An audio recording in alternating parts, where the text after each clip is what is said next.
Welcome to another episode of Eberhart Outdoors.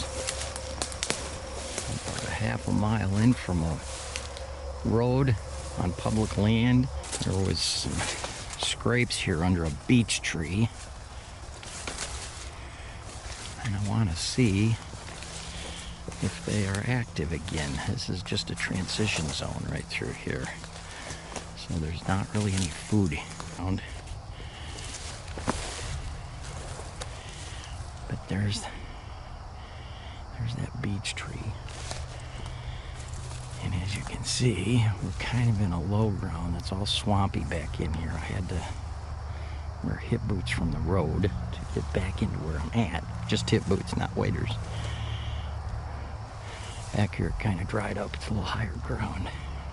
And there was like 3 or 4 scrapes under this tree last year. It's all tall grasses, vegetation, sparse.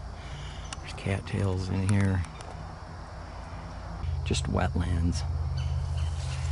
Oh, right here's the looking branch from last year. And yes, they are touching it. I don't know if you can see them, but there's tracks in that scrape. They're just barely touched it. I don't even know that it's been scraped. But there's definitely deer coming here working this looking branch, which means this will end up being an active scrape.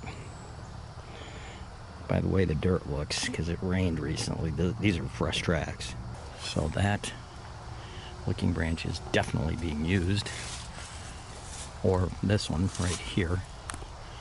I'm not going to touch it with my bare hands. I don't have my scent-lock gloves on, but I do have a scent-lock suit on because it's pre-season. There are no more scrapes open up over here though. I'm not going to go in there because it's pre-season. I'm not going to go any deeper. I just wanted to see if these scrapes were active. So there's bedding over here. There's bedding back behind me. There's basically bedding all around this area. Briars, just nasty stuff. So there was one other spot where there was a scrape. I'm going to go check and see that as well. You can see that's kind of bare ground right there. That was a scrape. So I do expect all these scrapes. In fact, here's the looking branch right here. There's a looking branch. And they actually worked that looking branch right there as well. And I've got a tree about 25 yards, which is my maximum shot distance from this tree. Am I going to show it to you? No. Every time I do much showing on public land in Michigan, because there's so freaking many damn hunters, somebody knows where I'm at. So I'm not going to do that. Every time I post stuff from Michigan, I have people email me, I know where that's at, I know exactly where you're at, blah, blah, blah, and they tell me, and they're right. And then it kind of screws up my spot. I can remember when the hunting public were doing their hunting challenge in Michigan 4 or 5 years ago, and they were going to have it down in down by Jackson at a big, huge parcel of public land, and they were getting so many freaking calls from hunters once they found out where it was going to be. They'd never dealt with that before because everything they've done in the past has been out west or in lightly hunted states. They were getting so many hunters that they actually changed the venue where they were going to do their public land challenge because they didn't want that many people bothering them when they were in camp in the evening. And that was partly my fault. I was invited to that, and I said on a podcast it was going to be a Waterloo recreation area, so they changed the venue because they were getting so many calls. You can see those branches on that beech. Leaves are dead, and that looking branch has been used, so this other scrape has been touched. You can see the looking branches right there. And there's the scrape, and it has not been touched since it rained. We had a pretty hard rain, but it had been opened probably a couple weeks ago. It's one thing Michigan does have. As much as I bitch about Michigan, as far as killing a mature buck, because there's so damn few of them that survive to reach 3.5 years or older because of so much hunting pressure. Michigan has phenomenal terrain. I mean, we've got ag mixed with timber, and even in our big timber areas, you know, when you get up farther in northern Michigan, we have a lot of oaks. We have a lot of oaks, and the years that they produce, you know, you hunt the oaks, that's the primary food source. And it makes it a little bit easier to target a mature buck if there's one in the area. If you have destination locations, you get in big timber areas, you know, there really isn't much for destination locations, and deer have bigger core areas and they tend to wander. They cover a lot more ground. Like right here, look at this. I've got a river here that I can cross with hip boots. I don't have to wear chest waders. And that's a dense bedding area on the other side. So this particular piece has about 37 acres of huntable land. Even though it's a large piece, it's got a lot of ag, most of it's in crops. But it has a river flowing through it, so, you know, the other hunters that are hunting here, they usually won't put on waders to go across into that bedding area. And I shot a nice 9-point there a couple of years back. And we've just got really nice terrain. We've got very defined bedding areas. A lot of times you get in big timber areas and you don't have defined bedding areas. You know, deer can bed up on the tops of the hills just over the edge of the crest, where they can view down the hill, and then they pay attention to the wind where they bed, so they can actually smell stuff coming on the other side. They try to bed where the wind's coming over the crest, and they'll smell anything from the other side. So they bed in different areas because they don't have these defined bedding areas like we do, like over there. That's just all. And you can see right here. You can see this runway right here is coming across right here, across this river, right here in the shallow area. It goes right over into that thick bedding area. I mean, you can see the bottom of the river. It's about probably, I'd say, 24 inches deep. So it's touch and go. If you get a heavy rain, you can't use chest or can't use hip boots. You got to wear chest waders. But under normal circumstances, you can use hip boots and cross over into that bedding area. And I just hunt the edges of that bedding area. I never intrude into it. I just hunt the edges of that bedding area because it's very small, but it's just tall marsh grass and nasty brush and briars. But when they cross over here, they can cross from security cover to security cover right into this standing corn. And you can tell how poor some of this corn is because it's all sand. It's just sand. Now I have a tree prepped right up here. It's loaded with acorns again, 2 years in a row. It's a burr oak, which is a white oak. Something came through here with a tail dragging. I wonder what that is. Probably a possum. I mean, when you start seeing these acorns and they're turning brown like that, you can see some green ones, like right there. There's a green one and a brown one together. Once they get brown, they start dropping. But it's just absolutely loaded. So Michigan, we have a lot of this stuff. We have a lot of these little destination trees. Our issue is we just don't have the big bucks. We got phenomenal terrain for deer hunting. I'd much rather hunt a mixture of ag and timber and bedding area than just big, huge timber, where, you know, you got to put in a lot of hunts to capitalize on a mature buck because they just wander so much. They don't have these defined destination areas to come to. Now look at this tree. This is a different white oak. And these are all green still. So these are going to drop even later, which is kind of cool. See how it's got the rounded leaves? The lobes on these leaves are rounded. And if you look at the bark, you can see that bark in there. It's rough bark. All the way up and out the branches.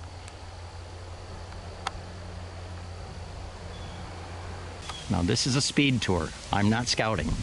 I've got full scent lock on. I'm just checking my early season locations to see what's here.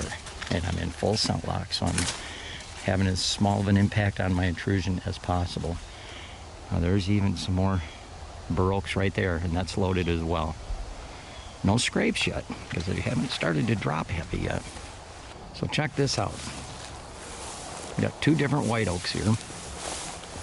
They're both burrs. Now this one, look at those acorns.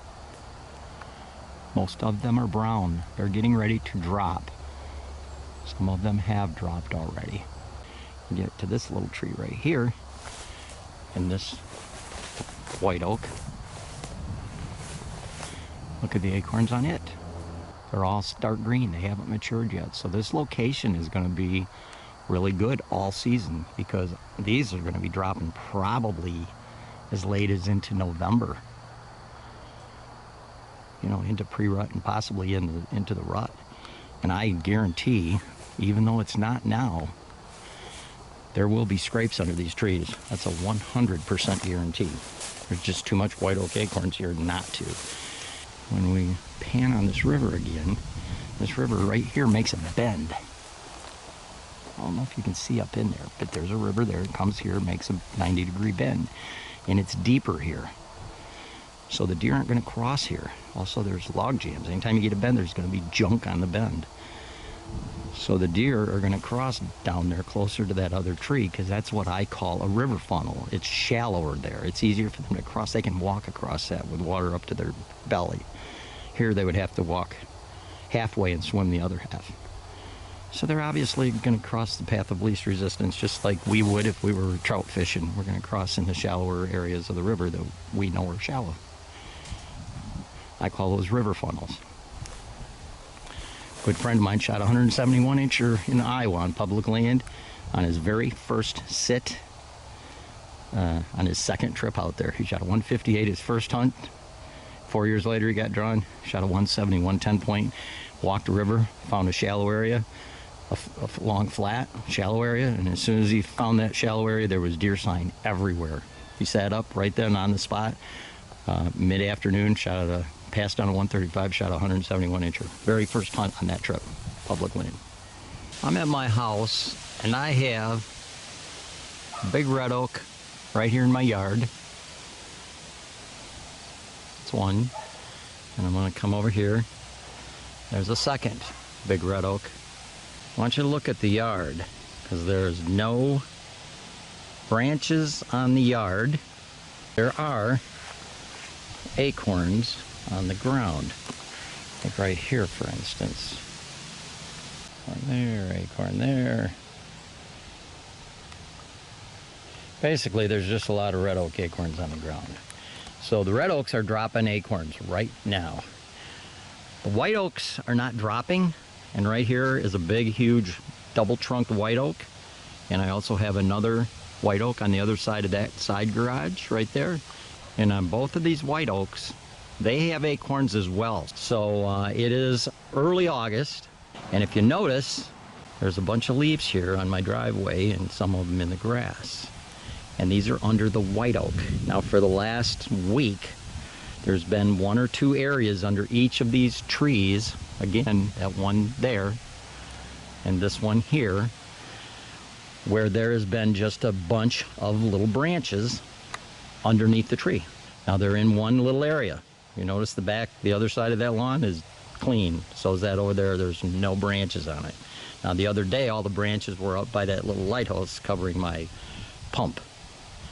So what they're doing, even the squirrels prefer white oaks over reds, because the squirrels, they go up these white oaks because the acorns are out at the very ends of the branches, and they can't go out to the ends of the branches because they're too limp. So what they do is they nip the ends of the branches off on a bunch of them, and then they'll come down on the ground and they'll actually eat the acorns. And these white oak acorns right now are still really tiny. I mean, you can kind of see here how small they are.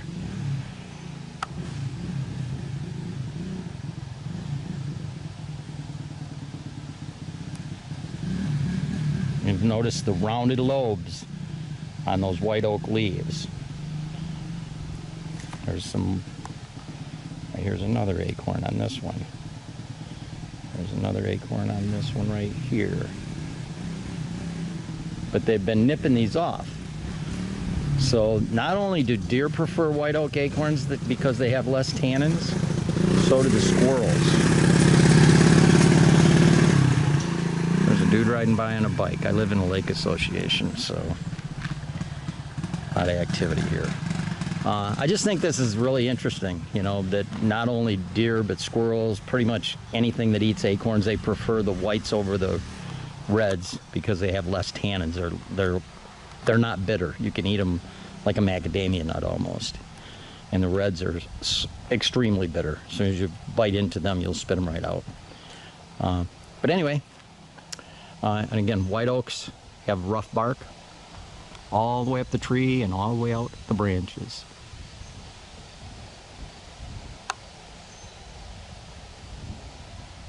Whereas red oaks, and there's quite a few acorns here on the ground, not touched. The red oaks, there's both of them right back to back. They have smooth bark up the tree and up the branches. See how smooth that is. And also the red oaks have pointed lobes on the leaves. See how pointed the lobes are on the tips of those leaves? So I'm walking up now to another one of my spots. And again, this is a speed tour. There's my tree. It's right on the water. Right above that funky branch on the right. That's where my ring of steps are. You can see my bull rope. Anytime I'm private that I can use spikes, another guy that hunts on this property, he's hunting out of the saddle and he uses 1/2-inch rebar because he's about 240 pounds. But anytime you can use spikes or rebar with a cordless drill and a 3/8-inch spike and a 3/8-inch speed bore bit, or a 1/2-inch speed bore bit and 1/2-inch rebar, when you put those in a tree, they're there forever. You can't take them out. But the cool thing about them is they stay straight. See how straight those are? Coming out of the tree, you put screw-ins in, you know, like folding screw-in steps, like Cranford's, which I love. But every 2-3 years, you got to come back and you got to pull them out and put them a couple inches to the side, because as the tree grows, it pushes the step upward. You know, 3 years, it's going to be at a 45-degree angle, very uncomfortable, especially up at the top where you have to stand on them. So spikes always stay straight. The tree just grows straight out on those spikes, and it doesn't affect, you know, how straight they are. They don't bend up or anything. And also they're extremely cheap and inexpensive. They transition down the edge of this river, and these apple trees right here, they're loaded. And this tree here drops late, and this tree here drops early. If you can tell, those apples are a little bit redder. So they're going to ripen a little bit faster. They're already starting to drop. Even these green ones, some of them are dropping. And you can also see here, because this is private, I opened all this up. I cut a lot of big branches out of here. It's hard to tell now because it was a couple years back, but I always want to have shots to that back edge, because deer will come out of that standing corn, which is about 80 yards the other side of this brush, and they'll come through this heavy security cover. You know, so they're going from security cover to security cover, and mature bucks will most frequently, they'll feed and eat a couple apples back in that brushy, tall, weedy area, or down here in this crap, and they won't come out into this open area. You know, when you get subordinate bucks and does come out here, they'll feed out in this opening. But the big bucks don't. They stay back in that security cover. So if anything happens, they can just one bound and they're gone. And you can see there's lots of apples on the back side of that tree. It's loaded. So they can come in here, check for estrus does, eat a few apples, turn around and go back out into that standing corn without being vulnerable in this open area here like all the other deer do. It's a big deal. Those are little details you have to pay attention to when you're hunting heavily pressured areas. It's all about being detail oriented, and I think I see a rub. I do. And again, this is a speed tour. So there's a rub to verify a buck is coming in here right now. I don't see any scrapes yet. Usually there'd be a scrape at it, especially at an apple tree where there's going to be lots of doe activity. But there is a rub. That's probably a 2-year-old would be my guess. If that was a 3 or 4-year-old, that rub it would start about where that one ends. So the red ones are dropping big time right now.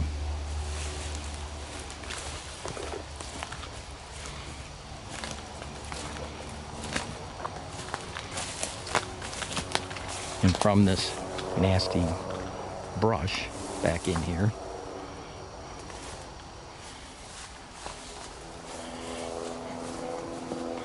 I have shots up to my tree, which is in that background up there. If interested, the links to many of the podcasts I've been on, or for information about my 2-day whitetail workshops that take place in March and April, please visit my website at deer-john.net.